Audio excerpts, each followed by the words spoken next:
उत्तर प्रदेश के समस्त शिक्षा मित्र भाइयों एवं बहनों, मैं उमा देवी आपका स्वागत वंदन अभिनंदन करते हुए अवगत कराना चाहती हूं कि 26 जुलाई 2024 का दिन, इसलिए मुझे संदेश आपको भेजना पड़ रहा है कि कल का नज़ारा मैंने देखा।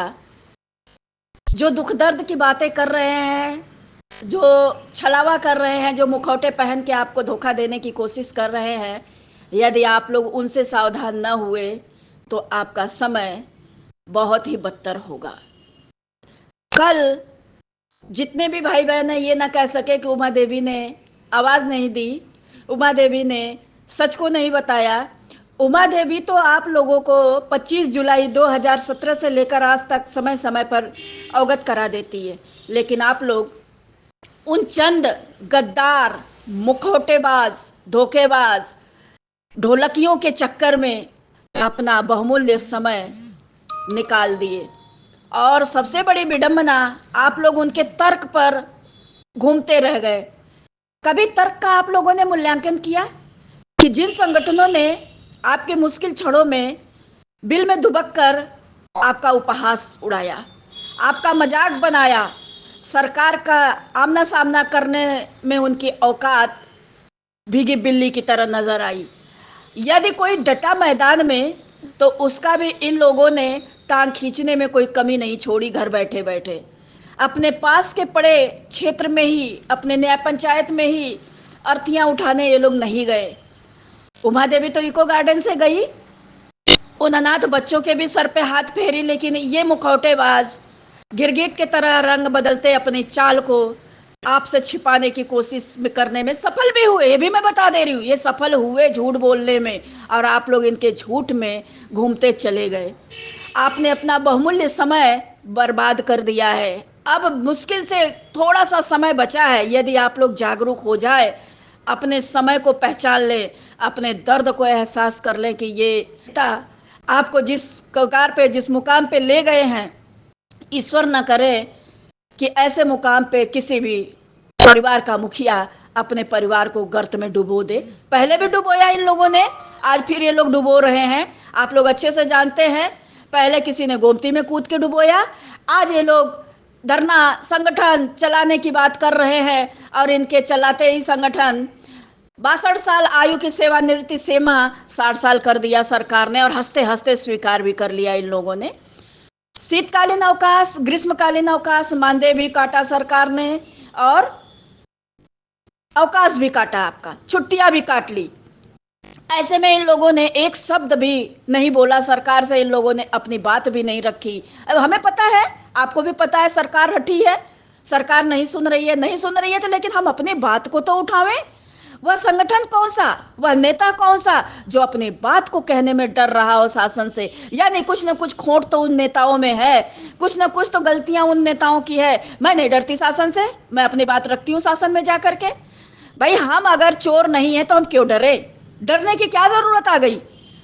अरे भाई, यदि आप ईमानदार होते तो मुश्किल क्षणों में कमर कस लेते। आज मैं देख रही हूं, कल का दिन जो था दुर्भाग्यपूर्ण था। आप लोगों के जीवन का सबसे सबसे सबसे तो मतलब समझिए, इतना विडंबना वाला, इतना मुश्किल, इतना दुर्भाग्य वाला दिवस था, ईश्वर किसी को न दे कभी। ऐसे पल में मैंने देखा कि काफी चेहरे छोटे बड़े मुखौटे लगा लगा के नाचने लगे। अरे भाई, एक मंच पे आप लोगों को आने में शर्म आ रही है? क्यों नहीं एक मंच पे आकर के बचाने का काम कर रहे हो? तुम्हारी दाल रोटी तुम्हारे पैसे से नहीं चलती है, केवल शिक्षा मित्र संगठन के पैसे से तुम्हारे घर की दाल रोटी चलती है। तो आओ, तुम्हें कमाना मैं सिखाती हूँ। लेकिन बनो, ऐसा बनो जो कि किसी के सामने हाथ न फैलाना पड़े, किसी से भीख न मांगनी पड़े। संगठन बनाया जाता है मुश्किल क्षणों से, किसी भी परेशानियों से, किसी भी विषम स्थिति से निपटने के लिए। संगठन का मतलब ये नहीं होता कि केवल चंदा वसूलो, अपने घर में मौज करो, कुर्ता टाइट करो, 4 पहिया गाड़ी में घूमो, वीआईपी होटल में खाओ, नेताओं के चक्कर लगा के चेहरा दिखा के फोटो वीडियो बना के डाल दो। बहुत लोग किए, बहुतों को मैंने देखा, जो दूसरे को नसीहत देते थे वो खुद ही उस गर्त में गिर गए। अरे भाई, समय तुम्हारा बुरा है तो निकलने की कोशिश करो। तुम्हें अगवानी नहीं आती है तो जो अगवानी बढ़िया करता है उसे करने तो दो। तुम लोगों ने एक मंच एक मांग पत्र नहीं स्वीकार किया हाई पावर कमेटी में उप मुख्यमंत्री डॉक्टर दिनेश शर्मा जी का, चाहे कोई संगठन हो। मैं बड़े कड़वे भाव में बड़े सच को मैं उजागर करने की कोशिश कर रही हूं। क्यों नहीं किया? तुम्हें शर्म आ रही थी? तुम्हारे चंदे की दुकान बंद हो रही थी? तुम्हारे घरों की रोटियां कहां जा रही थी? अरे शर्म करो तुम लोग। शायद आज उनके पैसे से तुम राज कर रहे हो, कल तुम्हारे बच्चे किस मुकाम पे जाके खड़े होंगे ये तुम्हें पता नहीं है। इसलिए लालच बंद कर दो। आज बुरा वक्त है, इनको बचाने की कोशिश करो। मैं आवाज देती हूँ, तुरंत झटपट तुम लोग आवाज देना शुरू कर देते हो। तो वही आवाज पहले क्यों नहीं ईमानदारी से देते हो भाई? कुछ छुटपुटिया है जिले में, ब्लॉक में ग्रुप बना लेते हैं, उसके बाद आकागिरी कर देते हैं और आम शिक्षा मित्र उसमें पड़ा पड़ा तमाशा देखते रहता है। मैं आम शिक्षा मित्र से कहूंगी, ऐसे किसी ग्रुप में आप मत जुड़िए जिस ग्रुप में आपको अपनी बात को रखने का अधिकार नहीं है।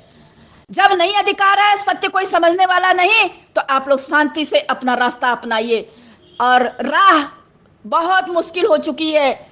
इस राह को यदि आप लोग नहीं समझ पाए तो जितनी भी आपकी चाह है वहीं के वहीं धरी रह जाएगी।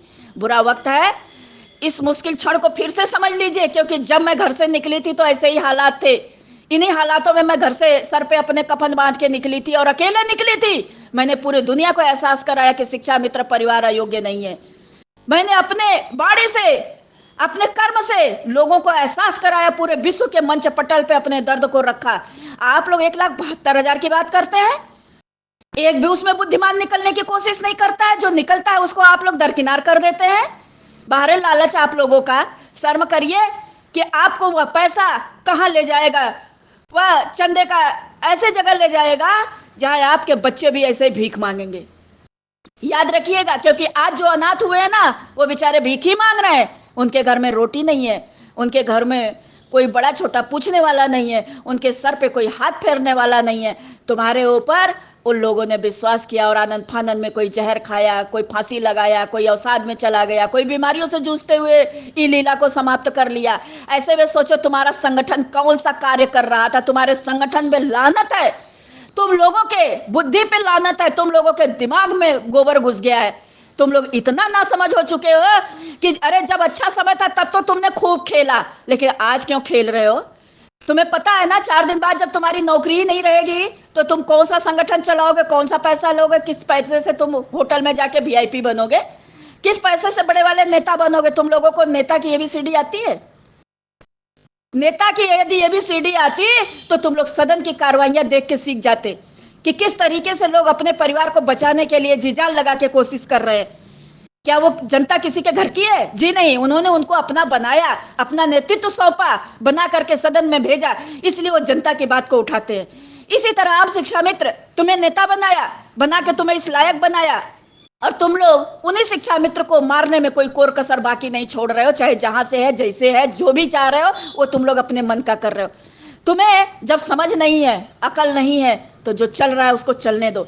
जब मैं आवाज उठाई 22 दिसंबर तो तुरंत शिव कुमार शुक्ला कूदने लगा। क्यों कूद रहे हो भाई? जब तुम्हारा समय था तुम लोग निकले नहीं। फिर दोबारा मैं आवाज लगा रही हूं तो तुम 5 सितंबर को लगा के धरना बैठ गए। तुम्हें शर्म नहीं आती है?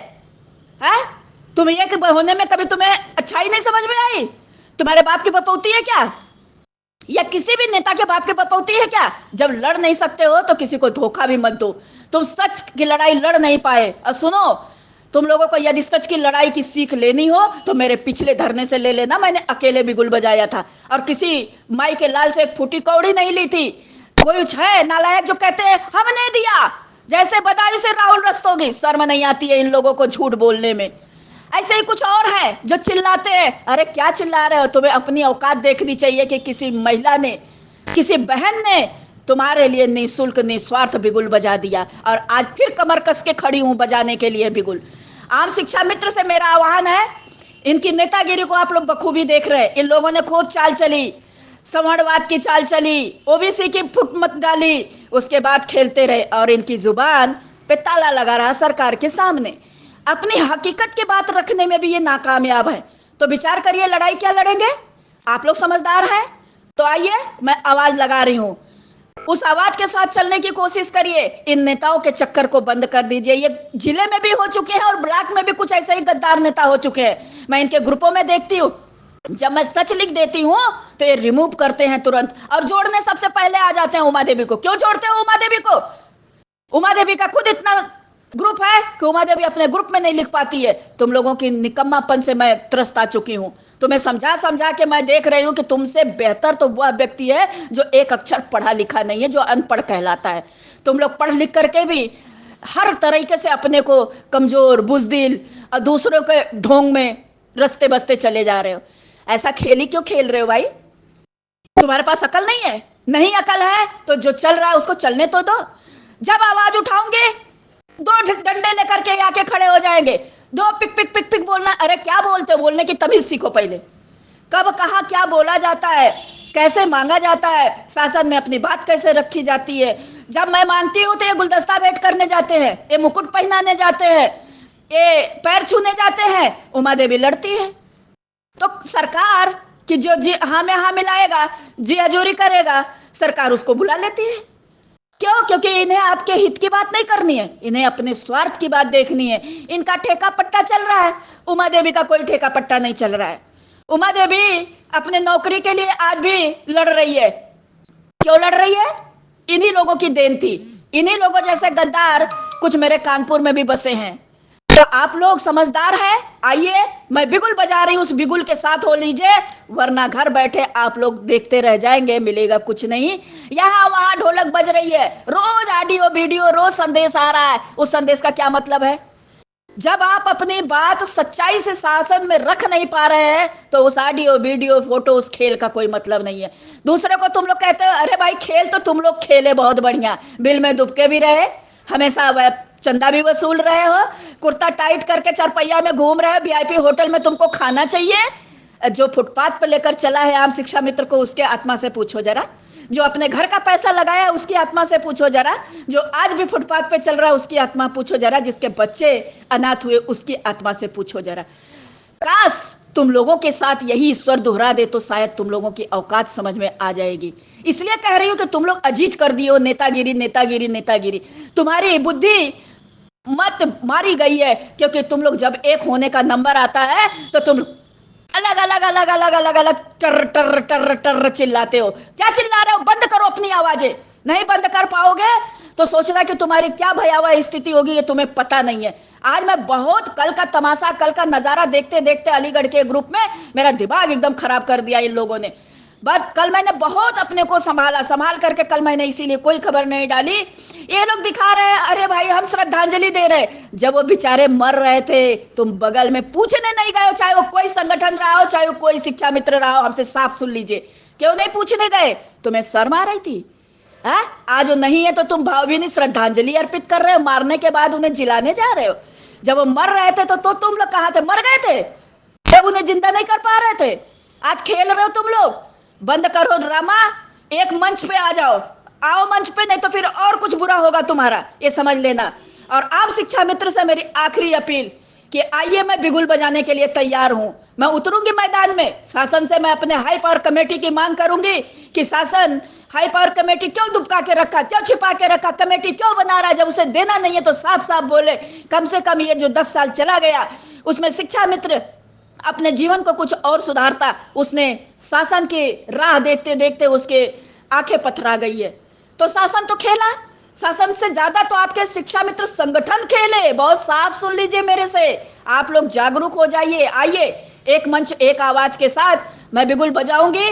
ना किसी नेता की जरूरत है, ना किसी अभिनेता की जरूरत है, जरूरत आम शिक्षा मित्र की है। इसी के साथ अपने वाणी को विराम दूंगी। धन्यवाद।